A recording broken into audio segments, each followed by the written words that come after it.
Hi everyone, I'm Dillon Collier for Spartan Nation TV. Dr. Mike Shingles could be the busiest man on Michigan State's campus, juggling a private medical practice with being team surgeon for both the men's and women's basketball programs and the football team.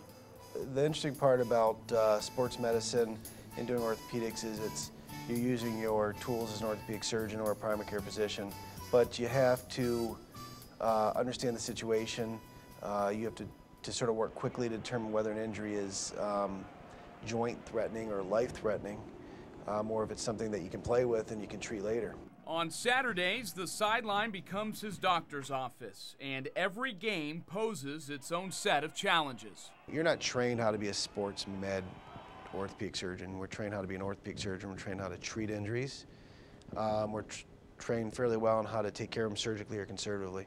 Dr. Shingles has been at MSU for 10 years. In that time, he has seen everything from hamstring avulsions to high ankle sprains. And the doctor's prognosis has always been the last word.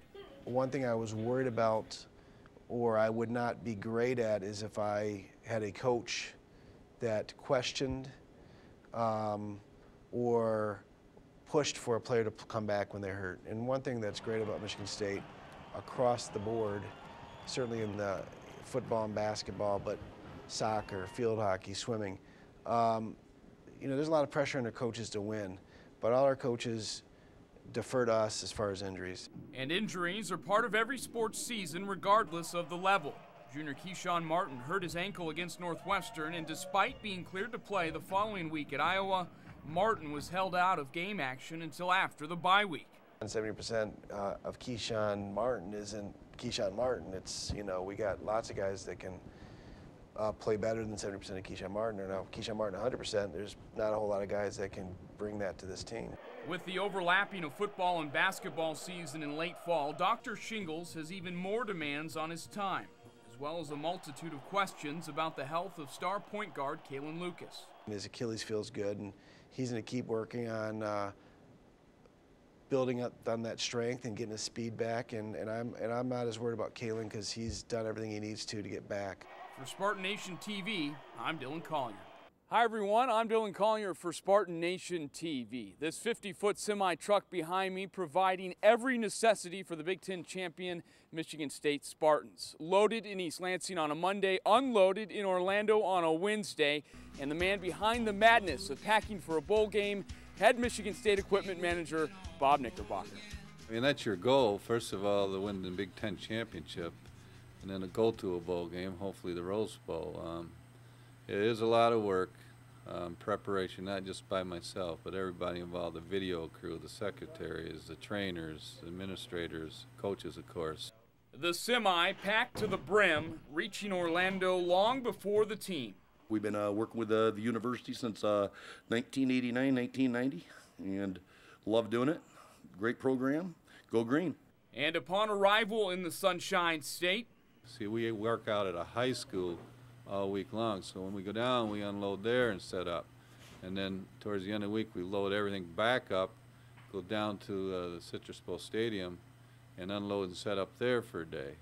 And to add on top of that, the first day we're there, we have a picture day, so we had to get all the uniforms out and take a team picture.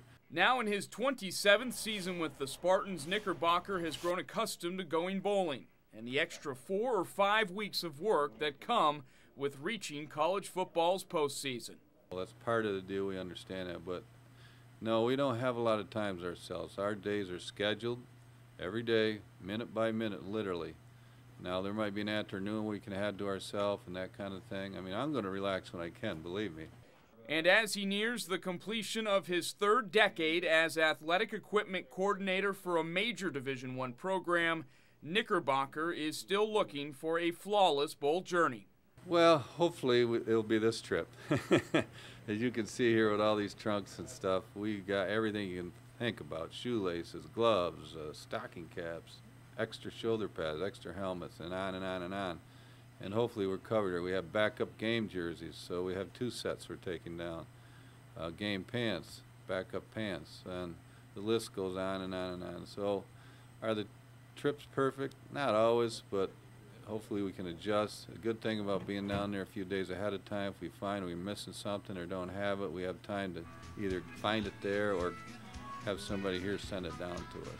I'm Dillon Collier for Spartan Nation TV.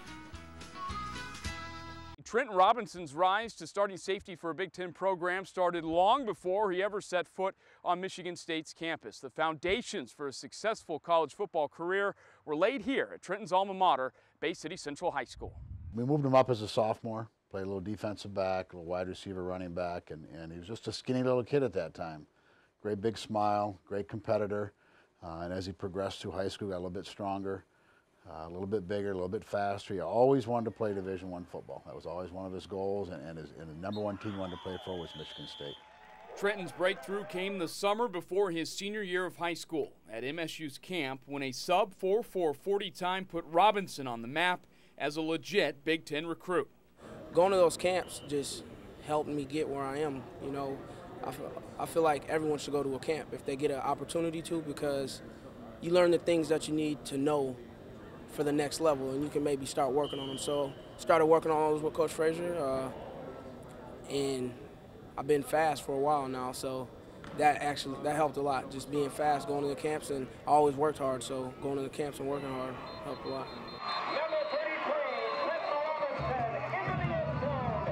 Once they had Robinson's commitment, Mark D'Antonio's coaching staff kept tabs on Trenton. Defensive backs coach Harlan Barnett made several trips to see the future Spartan on the high school gridiron.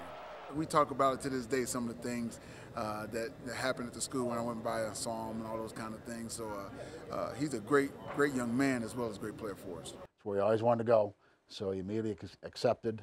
Really liked Coach Barnett, his defensive back coach, really took a liking to Coach D'Antonio. They did a great job recruiting him, and even though that's where he wanted to go, they still sold the place, and they won him over even more. 3 years later, Robinson's impact for the Spartans is undeniable. I mean, I just go out and I try and do, you know, what I'm supposed to do. Better lead by example. So if I'm out there and I know what to do, if I don't know what to do, I can't lead anything. So I don't really.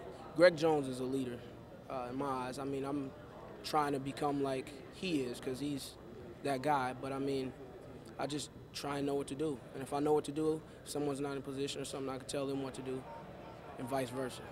Trenton's development has been aided by Barnett, himself an MSU alum and an All-Big Ten defensive back in 1989. It's a great feeling. You know, when I first came back to go back into the stadium and all that kind of stuff, I had to restrain myself from wanting to play as opposed to I'm coaching now, and that's a good thing that I'm in the box, to be honest with you. But it's a great feeling to be back here to coach. It's something I never even thought of doing when I left here. But it's a great feeling. It's great to be able to give back some of that Spartan pride to the guys in my room, the defensive back room. And they understand. I think they feel me. They know how I feel about this place. And I think they have the same passion for it as well. Coach Barnett is the man.